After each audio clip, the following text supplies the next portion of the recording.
Hi everyone, this is Chris Petri. Welcome back. We're having some fun today. We're going to actually have a really interesting time looking at some watercolor brushes. These are kind of the standards that watercolor artists use today. I've seen many watercolor artists over my last 15 years of painting. Probably hundreds of watercolor artists paint, and everyone has sometimes their own favorite brushes. So as watercolor artists, you can really pick and choose whatever brushes you like to use, and they can really enhance your work. And you can also use specific brushes to maybe get a certain look you might want. So I know some artists will specifically use certain brushes and stick with just a few to get a certain look in their artwork, which makes it sort of look unique. So I tend to kind of use all of these brushes that we're looking at here time to time, but mostly I use the round brush. That's my main brush. I use like 95% of the time. And then I'll also use the needlepoint and dagger or sword liner brush occasionally when I do any kind of like communication lines in a cityscape, let's say, or maybe some fences, or also maybe like some weeds in a picture if I'm doing like a landscape or something like that. So these fine point brushes I use quite a bit. Also the hake brush I use for grasses and things.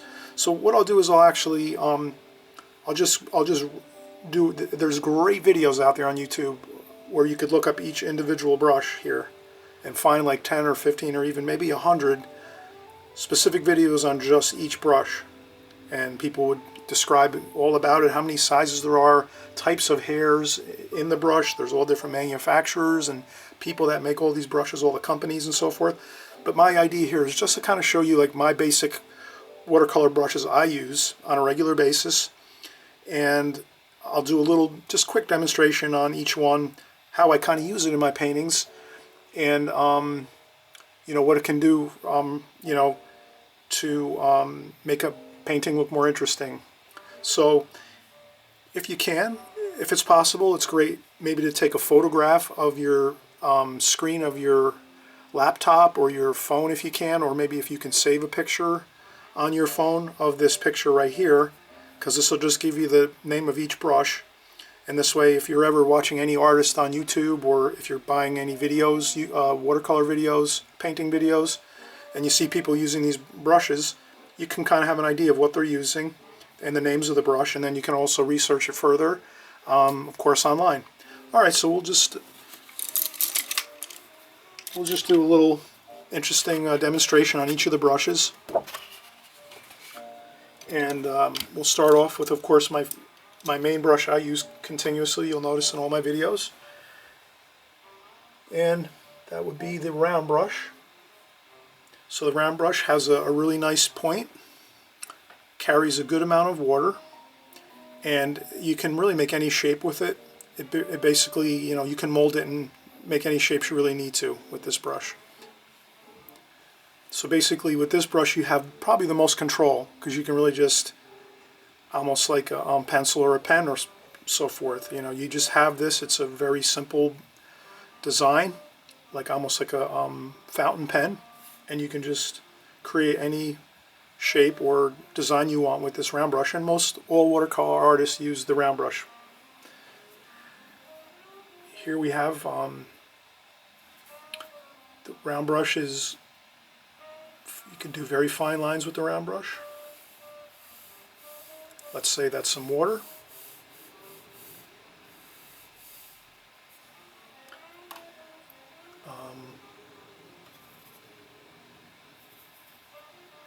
So for a sky, we can press down the brush and widen out the hairs of the brush, and you can see we got a nice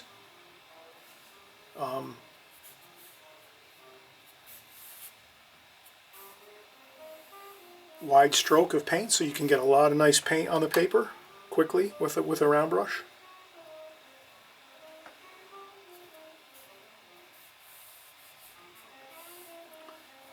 Great versatile brush, and you can go into darker colors and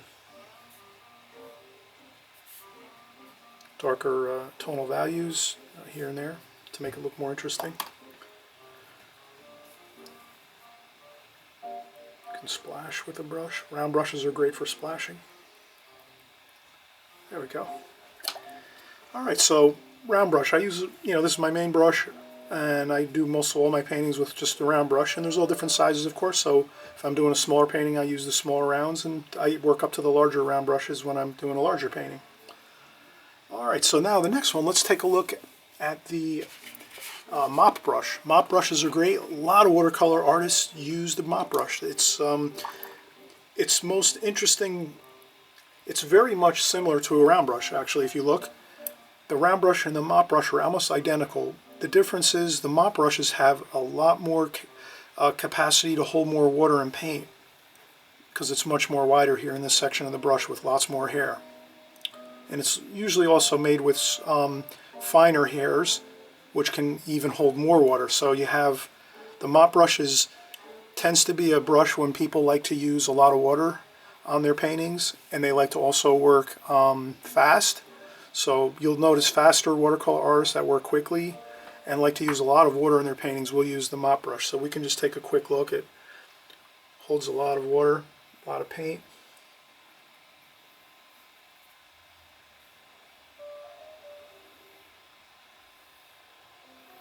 So we can paint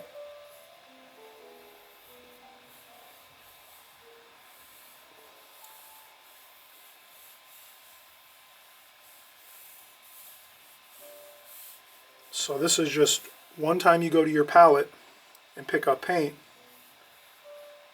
and you can do a large section with just one.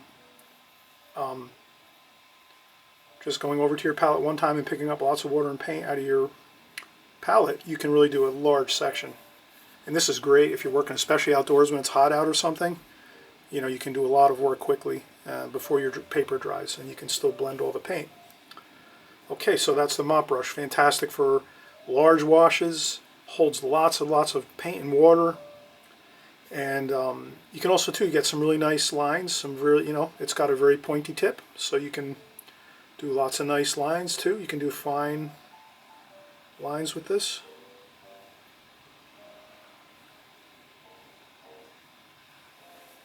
Great brush, the mop brush. So that's a quick look at the mop brush. Now let's take a look at the Filbert brush. This is a beautiful brush. This is similar to the mop brush. It's just a little wider, but you can notice the shape of this. It's wider, but it has kind of the same similarities as the mop brush. It holds a ton of water. So that's great. You can paint for a long time without having to go back and forth to the palette. So if you're working quickly and you want to get a large area done, your Filbert's going to do a great job of that. And what's also fascinating about the Filbert brush is it's got a unique shape to it. So you can actually do some really cool shapes of like trees and bushes.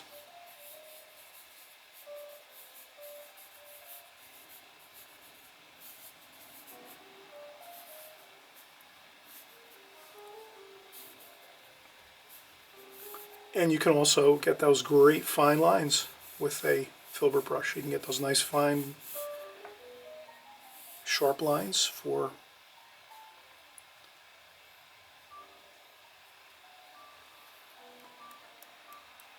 splash.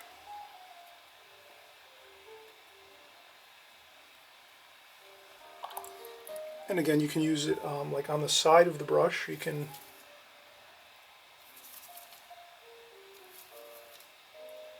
especially if you use a like a more rough paper. This is a little smoother, but if you use a rough paper, you can get some really cool tree effects with a Filbert brush like that.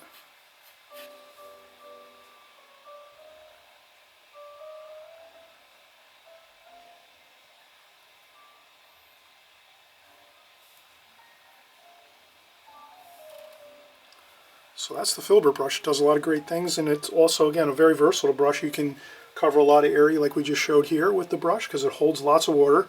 It's got a really nice point. And then you can also come up with other interesting ideas on how to get interesting shapes with this. But this is a great all-around brush.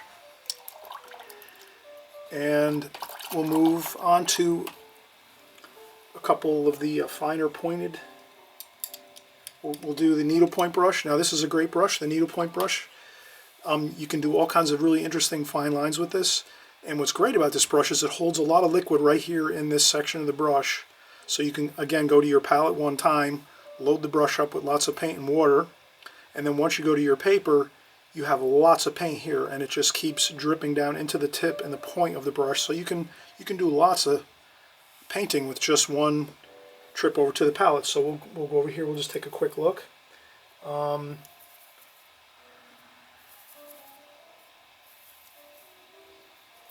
Let's say we have a communications pole. Then we could come over and we use our needlepoint brush and we can do some really cool lines for that. We can also do some fences. So this really does some great calligraphy work. But the great thing about this is, again, it loads up with lots of water and paint, and then you can just concentrate on the technique of how you're going to do your lines with your brush, and you're not worried about going back and forth constantly to your palette trying to get more paint. You get lots of paint one time, and you can do a lot of work. All right, so that's the Needlepoint Brush, great brush. We can also, the same, very similar brush is the Sword Liner or the Dagger Brush. This is very similar to the Needlepoint Brush, holds lots of liquid. This one is a little more springy, so we can do a little more splashing with this one maybe. Really fun splashing effects. But again, this does the same thing. We can do some really cool, let's say we have a mast of a boat.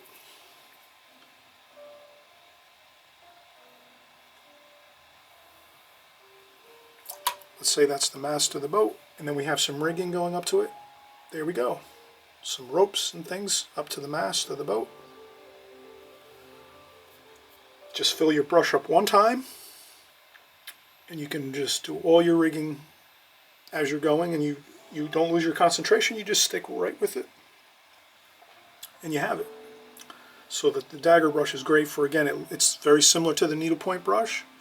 The Dagger holds lots of liquid, so you just fill it up once at your palette, come back over to your painting, and then you can just do a lot of line work without having to stress over going back and forth to your palette. So this is a great, I think this is great. The point on this is great. You can do lots of, again, you could do like the, you can do the fence work with this, and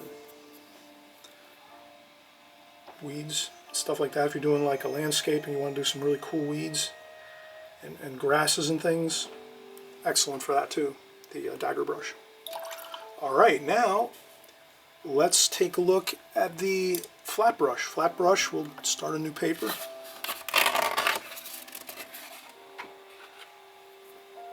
Okay, the flat brush, excellent for architectural type stuff.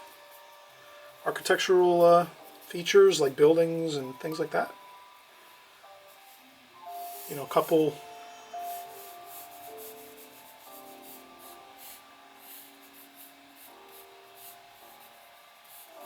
some windows.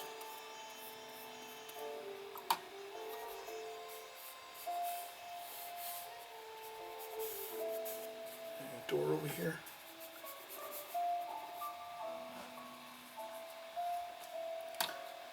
And again, this is a little more abstract.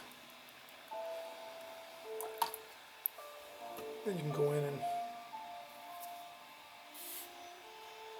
you can use the corners of a flat brush.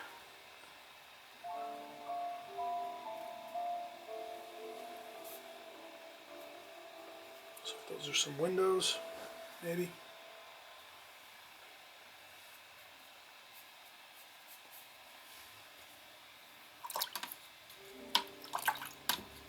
You can also do some landscaping or landscape type features with a flat brush.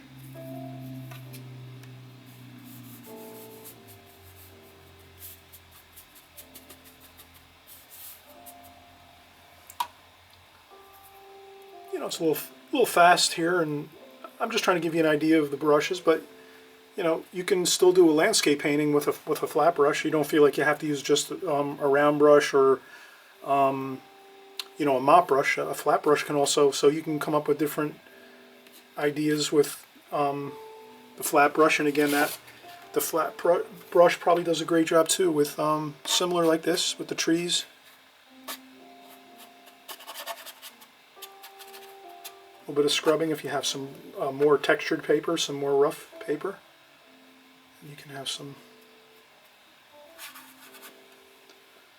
get some great looking, loose looking trees with lots of air in between the branches and croppings of leaves.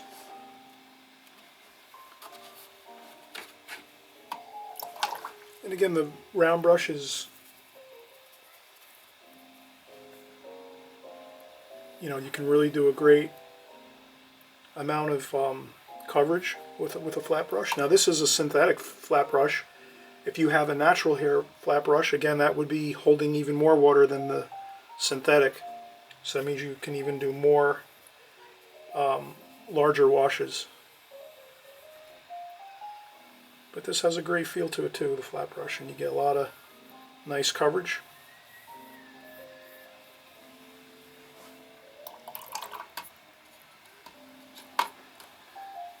And this brush now we're going to look at is the Hake brush, or the Hake brush. This is a phenomenal brush, and I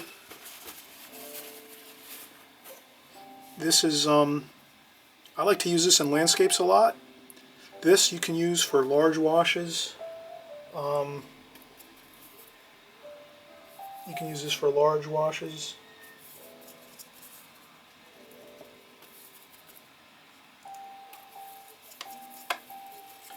But this is really cool. You can take it, put paint in it. Great. Let's say you do some grass or things, and then you can just, and then here you just have just incredible, beautiful, wispy grass. You know, you're painting thousands and thousands of beautiful grass and weeds and things in a landscape just with a few brush strokes. So this is incredible. I use this a lot with all my landscape paintings. And you can also do a phenomenal amount of coverage with the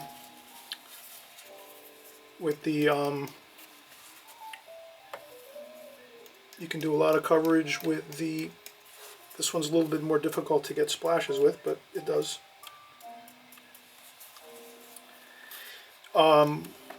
You can get great large washes with the Hake brush. So if we were going to do a, let's say a sky,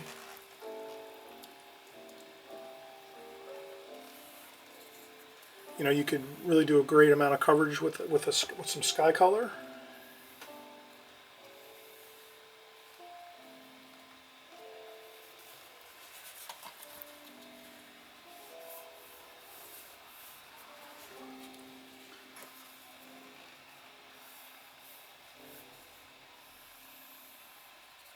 This is really a beautiful brush because it's very similar to a synthetic square brush or flat brush, but the hairs in the Hake brush are a little different, and of course they come in a lot larger sizes.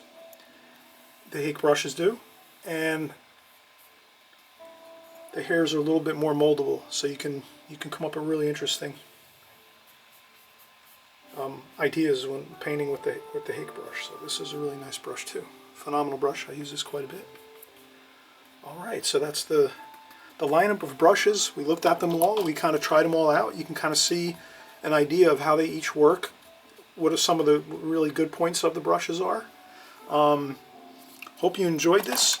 Again, if you have any questions, feel free to comment about the brushes.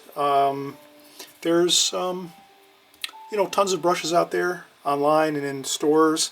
I think the main thing with brushes that I found was really helpful is if I'm trying to paint like a certain artist, or I want to try to come up with a painting that looks like an artist. Let's say I have a favorite artist, or I find that I really enjoy a couple paintings that I like by an artist, and I want to try to do one of those paintings. I'm going to try to find out what brushes they're using, and then try to pick up those brushes. And then over time, I built up my collection of brushes. I didn't buy them all at one time. Over the years, I, saved, and when I can afford it, I would buy a new brush every once in a while. And after a while, after many years, I have a number of different style brushes now. So you build them up as you can. If you have a little more money saved, you can buy a few more extra brushes. If not, you have to save a little bit, and you buy when you can your different brushes. But it's really helpful if you're watching a certain painter paint a painting, or you're looking at a painting, and you're trying to figure out how they did it. You can kind of look for clues inside the painting of maybe some of the brush strokes. Does it look like they're using a flat brush a lot, or are they using a round brush? Are they using liner brushes in their work? Are they using a Filbert brush? Do you see that Filbert type shape in the painting, perhaps? So you can kind of see brush strokes in paintings, and you can kind of see what brushes are being used sometimes. Not always, but it's fun to do that too, to kind of look at the paintings online and kind of see what different brushwork is being done on paintings. Alright, so I hope everyone had a fun time on this video. Again, feel free to leave me comments. Thank you all for watching. I appreciate everyone that subscribes and is part of my family here of watercolor artists on YouTube. And let's have fun. Great work, everybody, and we'll see you on the next video. Bye-bye now.